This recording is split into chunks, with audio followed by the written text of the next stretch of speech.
오늘 느헤미야 이제 7장 이렇게 말씀을 좀 나누기 원하는데요. 이렇게 오늘 7번째 시간으로 그 다음이 중요하다라는 그런 제목으로 말씀을 함께 나누기 원합니다. 한때 저희 교회에서 크게 유행했던 책이 있었습니다. 초대형 베스트셀러가 됐었는데요. 서울대 교수 출신의 저자가 이제 저술을 했고, 이 책이 얼마나 인기가 있었는지, 저도 좀 대출해서 읽고 싶어서 이제 문의를 하면 워낙 인기가 많아서 제가 결국에는 이제 그 책을 읽지 못하고, 아마 다른 분들도 좀 빌리고 싶었지만 빌리지 못한 그런 책으로 알고 있습니다. 그리고 저희 담임 목사님도 이 책에 크게 은혜를 받으셔서 강단에서도 이 책 너무 좋다고, 자기가 이 책을 통해서 많은 혜택을 입었다라고 여러 번 간증하셨는데, 여러분 이 책 제목이 혹시 언제 감이 오시죠? 어떤 책이죠? 예, 누구나 10kg 뺄 수 있다라는 그런 책입니다.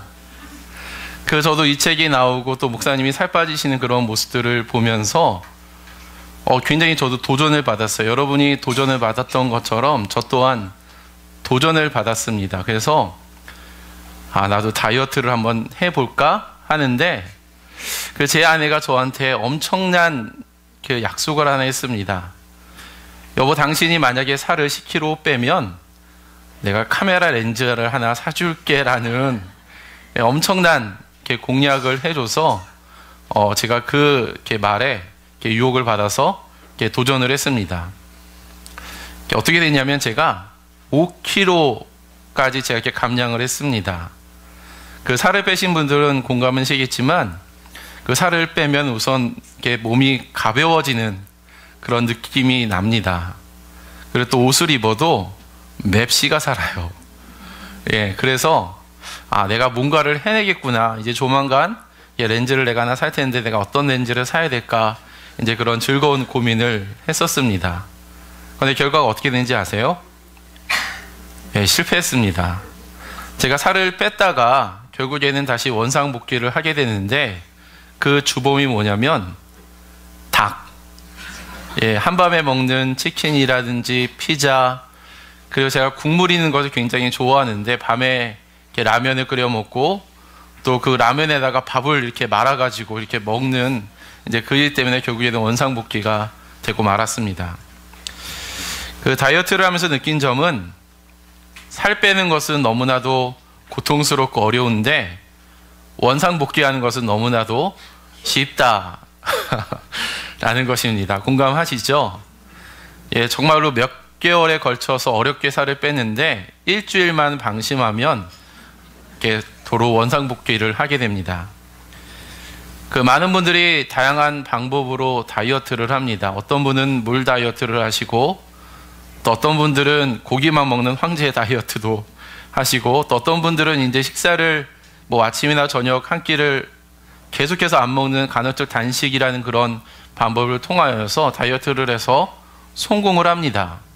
제가 성공한 사람들을 많이 봤어요. 그런데 성공을 하지만 그것을 유지하는 분은 그렇게 많이 못 봤습니다. 그래서 전문가들은 말을 하기를, 살을 빼는 것도 중요하지만 그보다 더 중요한 것은 그것을 유지하는 것이 훨씬 더 어렵고 더욱더 중요하다라는 그런 말을 했습니다. 여러분, 다이어트만이 원리가 적용될까요? 그렇지 않죠. 인간관계나 신앙생활에도 이러한 원리는 동일하게 적용이 됩니다. 내가 목표한 바를 이루었다라고 해서 그것이 자연적으로 유지가 되는 법은 이 세상에 존재하지 않습니다. 만약에 우리가 어떤 분과 내가 친밀한 관계를 맺고 싶다 해서 친해졌어요. 그런데 친해졌다라고 해서 그냥 소홀히 하면 그 관계는 멀어지게 됩니다. 그래서 그 관계를 계속 유지하려면 만나야 되죠. 만나서 같이 밥도 먹고 또 마음속에 이야기를 솔직하게 이야기함으로 그러한 관계를 계속해서 유지해 나가는 것이 중요합니다. 또 우리가 설교 말씀을 듣고 은혜를 받으면 굉장히 좋아요. 그러나 은혜 받는 것으로 끝나는 것이 아니라 우리가 은혜 받는 것을 계속해서 유지해 가야 되는데, 그러려면 우리가 들었던 은혜 받았던 말씀들을 계속해서 우리가 묵상해야 되고, 우리의 골방에 가서 우리가 그 내용을 가지고 기도하며, 또 셀목장 그런 모임 같은 그런 공동체에 가서 내가 은혜 받았던 그런 내용을 나누고 내가 이렇게 살겠다라고 결단하는 그러한 과정들이 필요하다라는 겁니다. 한번 성공했다고 끝나는 것이 아니라 그것을 유지해 나가야 되는데, 그러한 유지하는 그런 과정이 더욱더 어렵고 중요하다라는 것이죠. 그래서 오늘 설교의 제목처럼 그 다음이 훨씬 더 중요한 것입니다. 오늘 본문은 예루살렘 성벽 공사가 끝난 후의 일을 설명해 주고 있습니다. 우리가 앞에 살펴본 것처럼 성벽이 재건되는 일은 굉장히 중요한 일이었습니다. 그리고 그 일은 느헤미야의 리더십 하에 우여곡절이 있었지만 53일 만에 성벽은 완공이 되었습니다.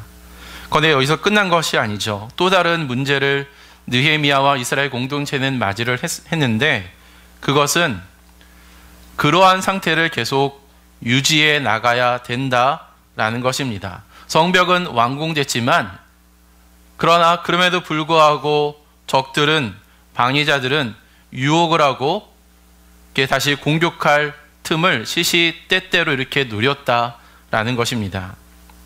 느헤미야는 성벽이 재건된 후에 무엇을 했을까요? 저희는 오늘 그러한 과정을 우리가 살펴보므로 가정과 교회 공동체가 회복된 후에 좋았던 그런 상태를 계속 유지해 나가려면 우리가 무엇을 해야 되는지 세 가지 교훈을 함께 나누기 원합니다. 첫째는 가장 먼저 하나님께 예배드리는 것을 회복해야 됩니다. 우리가 해야 될 일들이 굉장히 많이 있지만 우리가 가장 먼저 신경을 써야 되는 것은 바로 예배의 회복에 있다라는 것이죠. 우리 느헤미야 7장 2절 말씀 같이 한번 읽도록 합니다.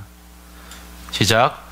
성벽을 쌓고 문들을 제자리에 단 다음에 노래하는 사람과 레위 사람을 세우고, 여기 보면 성벽을 다시 쌓고 문들을 제자리에 단 다음에, 이것은 성벽이 다 완공되었다라는 이야기입니다. 여러분, 그 다음에 느헤미야가 가장 먼저 무엇을 했냐면 성전 문지기와 노래하는 사람과 그리고 레위 사람을 세웠습니다. 여러분, 이것이 어떤 의미가 있을까요? 성전 문지기, 노래하는 사람들, 그리고 레위 사람들에게는 공통점이 있는데 이들은 모두 예배와 관련된 사람이었다라는 것입니다. 문지기는 성전을 지키는 문지기였고, 노래하는 사람들은 오늘날 찬양팀이나 또는 성가대와 같은 그런 팀을 이야기합니다. 그리고 레위 사람들은 제사장을 도우라고 하나님께서 구별해 놓은, 하나님이 예배를 위하여서 구별해 놓은 사람들이었다라는 것이죠. 즉 느헤미야는 이들을 통해 수많은 해야 될 일이 있었지만 가장 먼저 예배가 회복되기를 그는 노력을 했다라는 것입니다. 여러분, 한번 이 상황을 생각해 봅시다. 성벽이 재건된 후에 해야 될 일들이 얼마나 많았을까요? 그 이스라엘 복귀, 이제 포로 생활에서 복귀된 사람들을 파악을 해서 어떤 조직을 재편하는 그런 일도 굉장히 중요한 일이었고, 또 성벽이 무너지면 그것을 보수하는 오늘날 시설팀이나 어떤 보수팀들을 재건하는 것 또한 중요한 일이었습니다. 그런데 느헤미야는 가장 먼저 해야 할 일로 예배를 그는 정했다라는 것입니다. 왜 그랬을까요? 그는 성벽을 다 쌓고 백성들의 마음이 평안해지면 그들의 마음이 해이해져서 다시 예전에 어떤 우상을 섬기거나 주변 사람들에게 유혹을 받았던 그러한 때로 돌아갈 수 있음을 잘 알고 있었습니다. 여러분, 우리의 생활 한번 돌아봅시다. 우리가 언제 죄를 범합니까? 우리가 언제 악한 일을 행합니까? 어려울 때, 고통당할 때, 우리가 하나님을 두려워하는 마음이 생길 때? 아니요, 그렇지 않죠. 우리가 좋을 때, 우리가 하는 일이 잘 될 때, 내가 하나님이 없어도 내가 모든 일들이 잘 될 것 같다라고 생각하는 바로 그때, 마음이 평안할 때 바로 죄가 찾아온다라는 것입니다. 그리고 그때가 가장 위험하죠. 성벽을 쌓고 그 안에만 있으면 아무 일도 없을 거야 라는 생각은 너무나 안일하고 그리고 위험한 그런 생각이었습니다. 그렇기 때문에 느헤미야는 가장 먼저 예배를 통해 백성들의 마음을 지키고 하나님께 집중하기를 원했던 것입니다. 여러분, 이것은 오늘날 우리의 삶 가운데도 동일하게 적용이 되어져야 되는 부분입니다. 제가 성도님들에게 질문 하나 드리겠습니다. 여러분은 하나님께 예배드리는 일을 삶의 최우선으로 두고 계십니까? 여러분은 하나님을 예배하는 일을 삶의 최우선으로 정하고 그 일을 가장 먼저 하십니까? 자신의 종교가 기독교이고 내가 지금 사랑 믿는 교회를 다닌다라고 해서 모든 문제가 해결되는 것은 결코 아닙니다. 우리는 예배를 통해서 자신의 모습을 돌아보고 예배를 통해서 말씀할 하나님의 음성을 듣고 내가 이 험하고 이 헛된 어떻게 보면 위험한 인생 속에 내가 어떻게 살아가야지에 대한 우리가 답을 예배를 통해서 찾을 수 있을 것입니다. 솔로몬은 말을 하기를 무릇 지킬 만한 것보다 내 마음을 지키라 라고 이야기를 했고, 하나님을 경외하는 것이야말로 사람의 본분이다 라고 이야기를 했습니다. 우리가 인생을 살아가면서 수많은 해야 될 의미 있고 가치 있는 일이 많이 있지만, 그러나 하나님을 경외하고 그분의 말에 순종하는 것이야말로 우리 인생의 본분이다 라고 솔로몬은 이야기를 했습니다. 여러분, 그렇기 때문에 아무리 바쁘고 급한 일이 있다 하더라도 예배가 우리의 삶의 가장 우선순위가 되어야 됩니다. 예배가 우선순위에 있어서 밀려나서는 안 된다라는 것입니다. 내가 정한 어떤 그 일로 인해서 내가 예배드린 일을 그 뒤로 미루는 것은 있어서는 안 된다라는 이야기죠. 교회가 예배에 집중하지 않고 다른 일에 마음을 빼앗겨 버리면 세상의 동아리나 기업처럼 될 것이고, 더 나아가 세상을 닮아갈 수밖에 없습니다. 세상을 변화시켜야 되는 이 교회가 세상에 물들게 되면 우리가 세상을 변화시키는 것이 아니라 오히려 세상이 교회를 변화시킨다라는 거죠. 교회가 점점 세상을 닮아가게 된다라는 것입니다. 우리의 영향력이 없다라는 거예요. 교회에서 여러 모양으로 봉사를 많이 하시는 분들은 봉사 때문에 예배를 놓치는 일이 없도록 주의해 주십시오. 봉사가 예배를 대체할 수는 없습니다. 여러분도 공감하시겠지만 우리에게 있는 에너지는 한정적입니다. 그런데 우리의 에너지, 우리가 하나님께 마땅히 쏟아 부어야 될 이 에너지를 우리가 다른 곳에서 다 써버리면 정작 중요한 때, 정작 필요할 때, 그 에너지가 필요할 때 우리의 에너지가 바닥이 나서 우리가 정말로 중요한 일에 우리 에너지를 쓸 수 없다라는 것이죠. 봉사는 중요합니다. 봉사는 전도의 도구로 쓰임받기도 하고 또 교회가 세워져 나가는 일에 분명히 어떤 측면에서 일조를 할 것입니다. 그럼에도 불구하고 예배는 봉사와 대체돼서는 안 됩니다. 우리가 교회를 세우는 것이 아니라, 우리가 여러 가지 방법을 통하여서 우리가 교회를 세우는 것이 아니라 하나님의 방법으로 하나님이 교회를 세우셔야 된다라는 거예요. 그러려면 무엇보다 우리는 예배에 집중해야 됩니다. 여러분, 하나님이 존재하는 것처럼 사탄도 존재합니다. 하나님이 역사하는 것처럼 사탄도 역사를 합니다. 그런데 사탄은 어떻게든 우리가 하나님께 집중하지 못하도록 방해를 합니다. 우리가 하나님께 집중하지 못하면요, 자연스럽게 우리는 세상에 집중하게 됩니다. 사탄은 우리의 관심을 자꾸만 세상으로 돌려서 예배를 소홀히 여기거나 예배를 지루한 것으로 만들어버리죠. 아, 예배는 그냥 빠져도 돼. 뭐 다음 주에 드리면 되지. 그냥 예배를 소홀하게 된다라는 거예요. 반면에 여러분, 우리가 지금 거하고 있는 세상은 얼마나 익사이팅하고 재미있습니까? 이렇듯 우선순위가 바뀌면 우리의 마음은 자연스럽게 사탄에게 노출이 됩니다. 공격하기가 딱 좋다라는 거죠. 여러분, 출석부를 보시면 아시겠지만 갈수록 주일 예배, 수요 예배, 새벽 기도, 금요 기도회 등 예배가 성도님들의 관심에서 멀어지는 것 같아서 안타깝습니다. 예전엔 안 그랬는데 캠핑 바람이 불더니 연휴가 많이 끼더니 단풍 때가 되면 많은 사람들이 예배를 드리지 않고 가족들과 함께 여행을 떠나게 됩니다.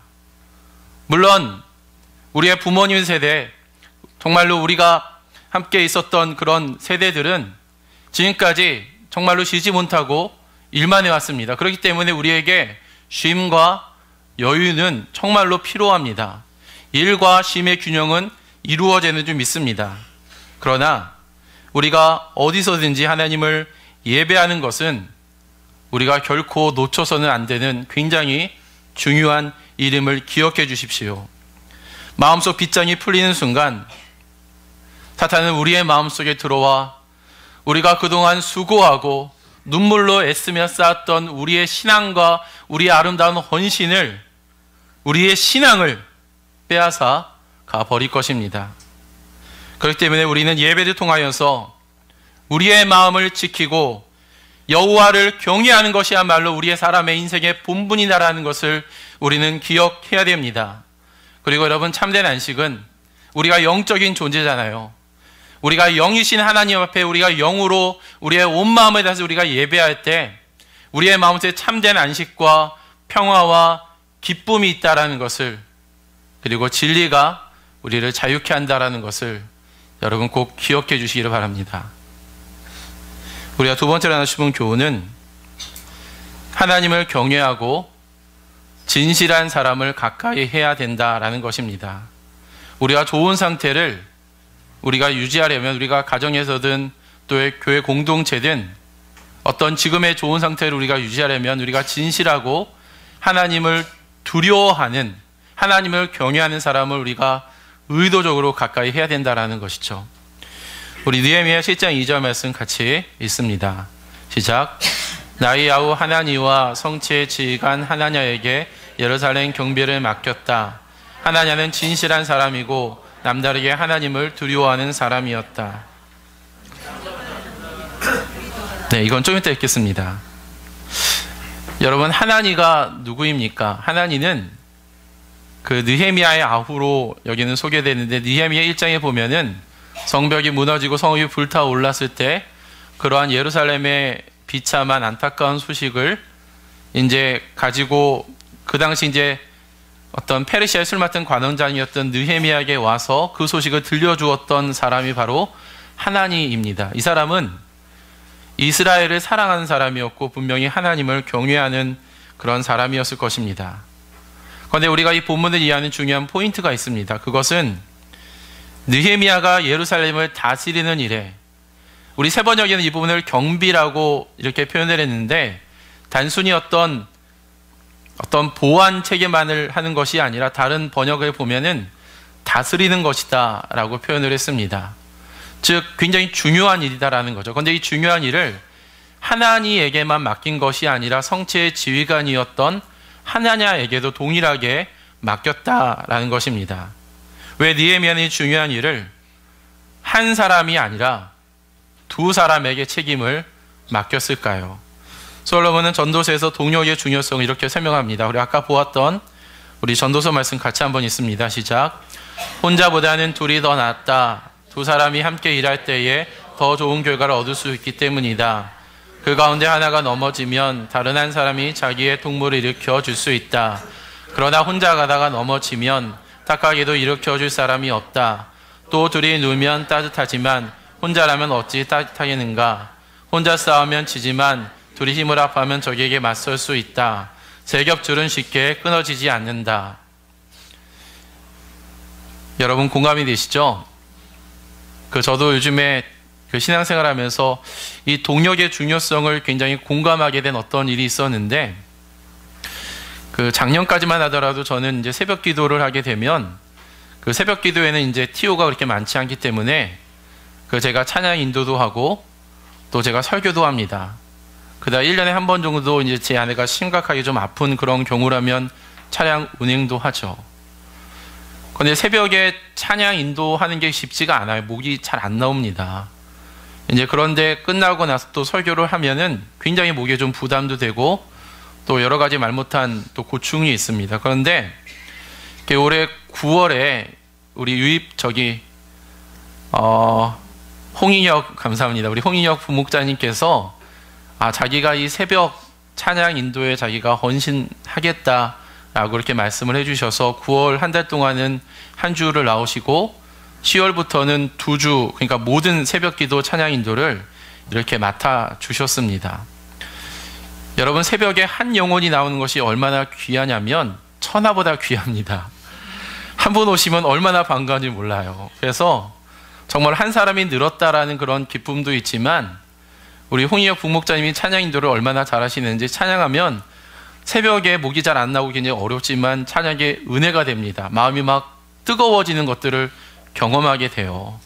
그래서 제가 먼저 찬양으로 은혜 받고 저도 설교에 더욱더 집중해서 하나님 말씀을 제가 조금 더 좋은 컨디션으로 하나님 말씀을 전하게 됩니다.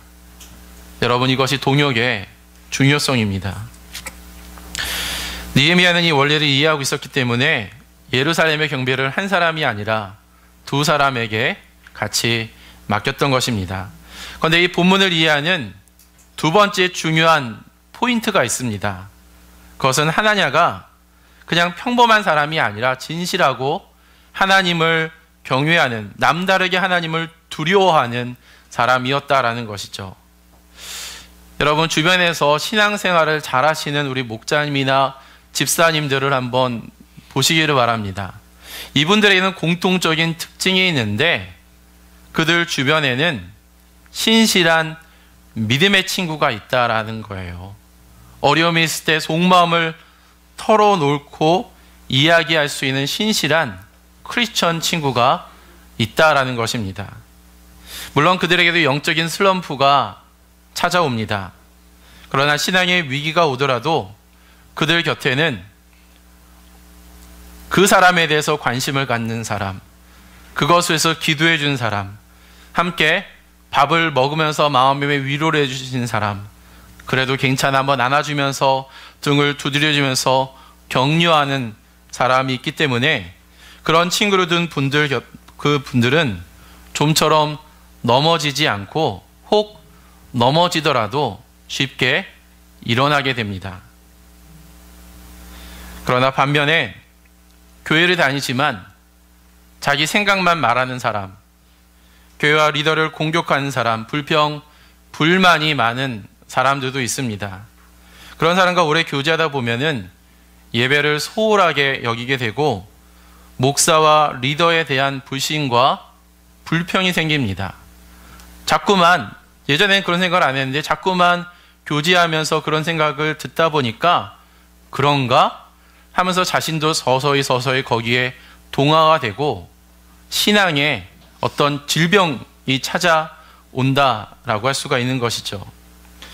여러분, 교회 안에 있는 분들이 다 영적으로 성숙한 사람이다라고 오해해서는 안 됩니다. 우리 모두가 정말로 여기 계신 모든 분들이 예수 그리스도를 닮은 정말로 영적으로 성숙한 사람이 다 되기를 원하지만 현실은 그렇지 않다라는 겁니다. 교회는 특성상 오는 사람들은 다 받아주고 용납하고 포용해 줘야 되기 때문에 우리가 기대하는 어떤 그런 분들도 있고 그렇지 않고 어떤 신앙이 좀 미성숙한 사람, 그런 분들도 있다라는 것입니다. 그렇기 때문에 우리는 이러한 현실을 잘 알고 우리가 분별할 수 있어야 된다라는 것이죠. 그러면 여러분, 의도적으로 신실한 크리스천과 가까이 지내시기를 부탁드립니다. 늘 예수님을 중심에 모신 사람, 내가 그분을 보면 주님이 생각나는 사람, 기도하고 싶고 말씀을 보고 싶게 하는 사람, 은혜와 유익을 끼치는 사람을 의도적으로 가까이 하시기를 바랍니다. 저희는 양육반을 하고 있는데 토요일 날 저희가 8시 반에 모여서 이제 모인 분들과 함께 말씀으로 또 삶을 이렇게 나눕니다. 저희가 지난 시간에 저희가 큐티에 대해서 나눴는데요. 우리 성도님들의 우리 큐티 생활이 좀 어떤지 제가 우리 이예수님께 여쭤봤습니다. 집사님은 큐티 생활을 어떻게 하시나요? 라고 제가 여쭤봤더니 제가 깜짝 놀랄 만한 말을 들었어요. 집사님은 매일 아침에 일찍 일어나서 하루에 40분에서 50분 정도 하나님을 뜨겁게 찬양하고 말씀을 묵상하는데 그 시간이 얼마나 좋은지 나의 삶 가운데 가장 정말로 즐거운 시간이고 내가 이 시간만큼은 빼앗기고 싶지 않다라는 그런 말을 했습니다. 그런데 제가 그 말을 듣는 순간 울컥하고 제 마음이 뜨거워지고 제가 모인 분들한테 여러분 저보다 집사님이 훨씬 더 낫습니다 라는 그런 이야기를 했어요. 그리고 저도 집사님을 본받고 싶고 제가 이예수 집사님과 조금 더 친해지고 싶다 이제 그런 마음이 들었습니다. 성도 여러분, 진실하며 하나님을 경외하는 사람을 가까이 하는 것은 굉장히 중요합니다. 중심이 하나님을 향해 있는 사람과 함께 할 때 우리는 서로에게 힘이 되어주는 버팀목이 될 수 있습니다. 힘들고 어렵더라도 정말 하나님을 경외하고 마음이 뜨거운 사람, 하나님에 대한 열정 있는 사람과 우리가 교제하면 우리가 그 사람으로 인해서 내가 쓰러질 때 쓰러지지 않고 버티고 내가 버팀으로 인하여서 다른 사람도 버티게 해주는 서로에게 버팀목 역할을 우리가 할 수 있다는 거예요. 우리 모두가 그런 관계가 되기를 소망합니다. 우리가 세 번째로 나누고 싶은 교훈은 현실을 인식하고 각자의 자리에서 자기가 할 수 있는 최선의 노력을 다해야 된다라는 겁니다. 우리가 모든 사람들이 자신의 상황, 우리들의 인생의 현실들이 있습니다. 우리가 그 현실을 외면하는 것이 아니라 그 현실을 인정하되 우리가 할 수 있는 모든 최선의 노력을 다해야 할 때 우리의 가정과 우리의 교회 공동체가 건강한 상태로 유지가 될 수 있다는 얘기입니다. 우리 3, 4절 말씀 같이 한번 읽습니다. 시작. 나는 그들에게 일렀다. 해가 떠서 환해지기 전에는 예루살렘 성문들을 열지 말고 해가 아직 높이 있을 때에 성문들을 닫고 빗장을 지르도록 하시오. 예루살렘 성 사람들로 경비를 세우시오. 일부는 지정된 초소에서 일부는 자기들의 집 가까이에서 경비를 서게 하십시오.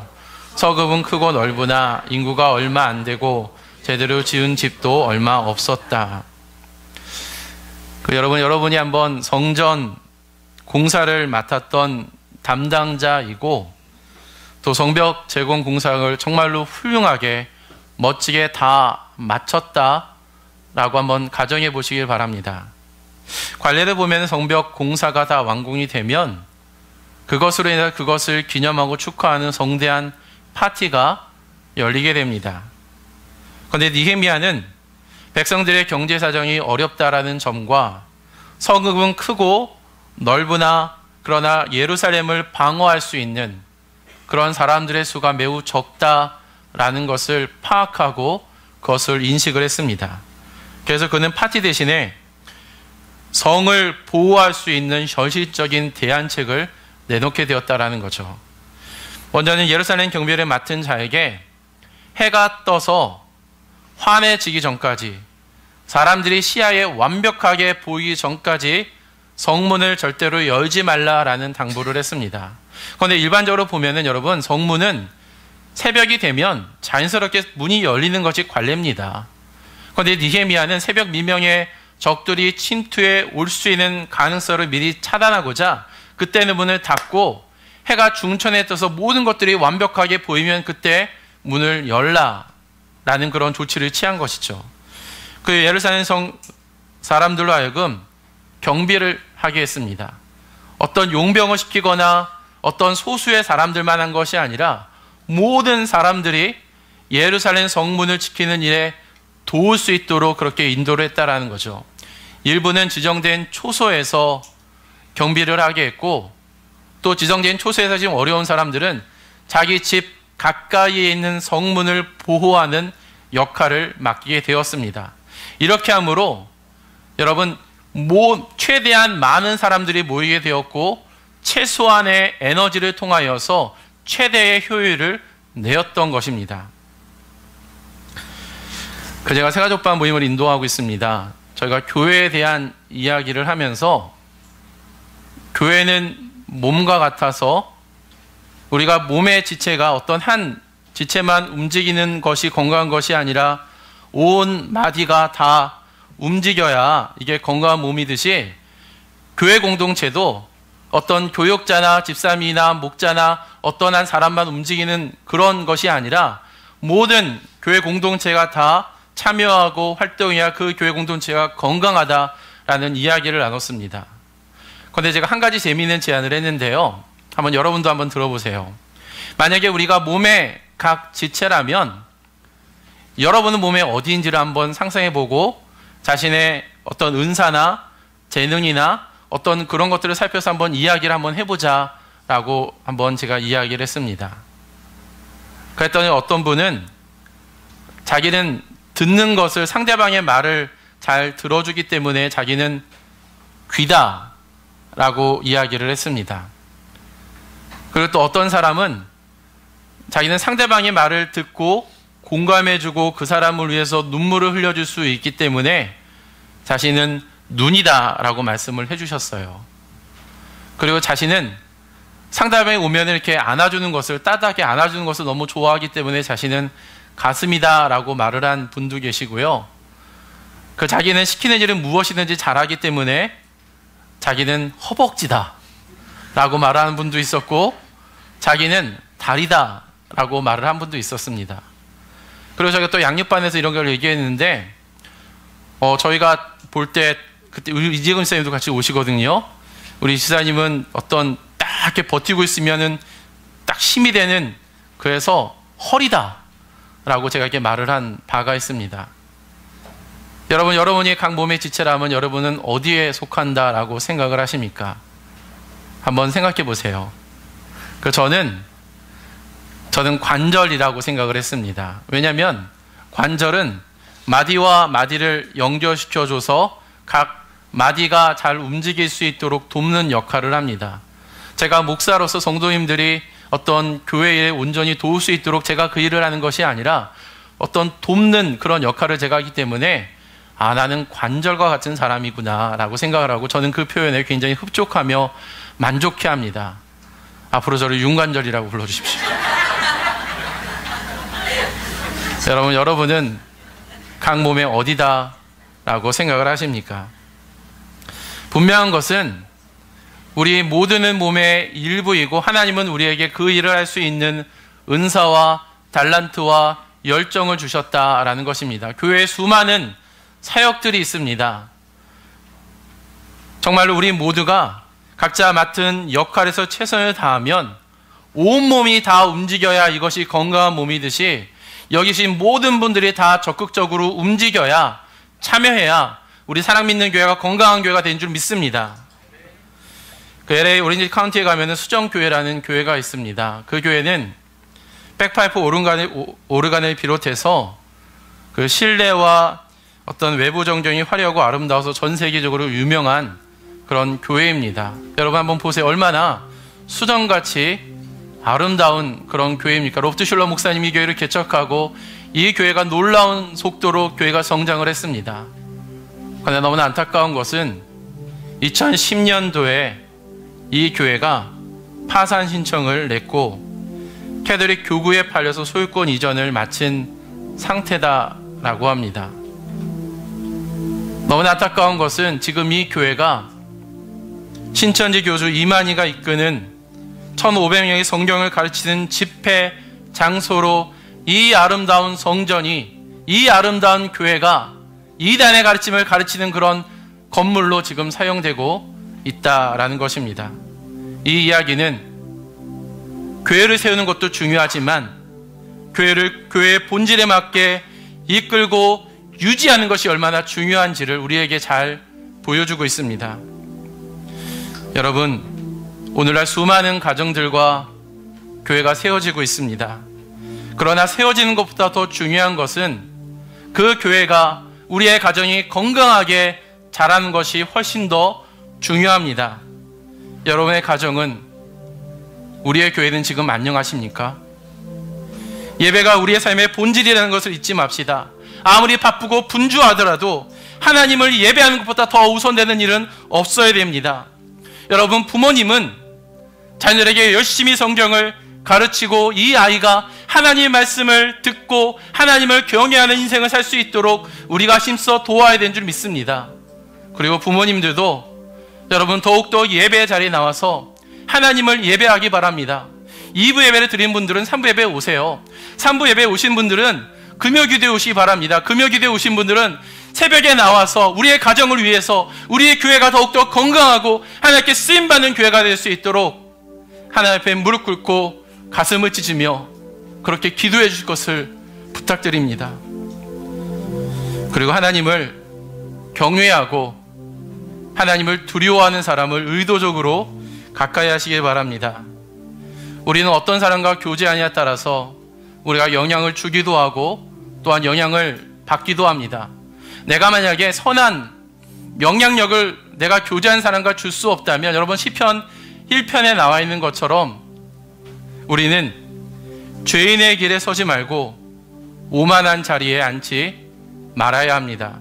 자신에게 부정적인 영향을 줄 수 있는 사람을 멀리하고 신실하고 하나님을 경외하는 사람 우리가 가까이 해야 된다라는 이야기입니다.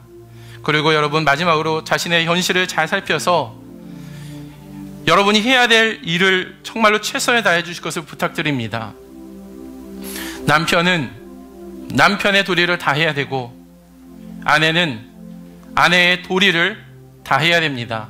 그리고 자녀들은 정말 경외할 뿐만 아니라 부모님을 순종해야 되겠죠.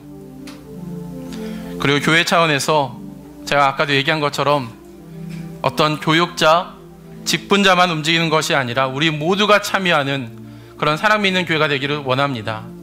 여러분 주변에 보면은 사역자하고 모든 성도라는 그런 말이 있습니다. 어떤 일부만 움직이는 것이 아니라 우리 모두가 사역자가 되어서 우리가 정말로 참여할 때 이 교회가 건강한 교회로 성장한다는 거예요. 아마 올해 초에 여러분이 헌신카드에 쓰셨던 여러 가지 항목들이 있었을 겁니다. 여러분 그 일에 이제 얼마 남지 않은 이 기간 동안 최선을 다하셔서 여러분의 에너지를, 여러분의 열정을 그 일에 여러분 쏟아 주실 것을 부탁드립니다. 여러분이 참여하면 참여할수록 교회 공동체는 더욱더 건강하게 될 것입니다. 그리고 저희 내년 3월에 다시 한번 헌신카드를 쓰게 되면 여러분의 은사와 여러분의 믿음을 잘 고려하여서 정말로 저는 여기 계신 모든 우리 성도님들이 한 명도 빠짐없이 다 체크를 하셨으면 좋겠어요. 그러면 우리 교회가 더욱더 건강한, 더욱더 왕성한 영향을 미치는 그런 교회가 되는 줄 믿습니다. 여러분, 일은 이루는 것보다 유지하는 것이 훨씬 더 중요합니다. 지금 우리의 가정이 괜찮습니다. 우리의 교회가 괜찮아요. 그러나 더욱더 나은 교회, 더욱더 정말 하나님께서 기뻐하시는 가정, 교회 공동체가 되길 원한다면 우리는 더욱더 참여하고 하나님을 경외하고 진실한 사람과 교제하며 우리에게 맡겨진 최선을 할 때에 그런 일들이 일어날 줄 믿습니다. 함께 기도하도록 하겠습니다.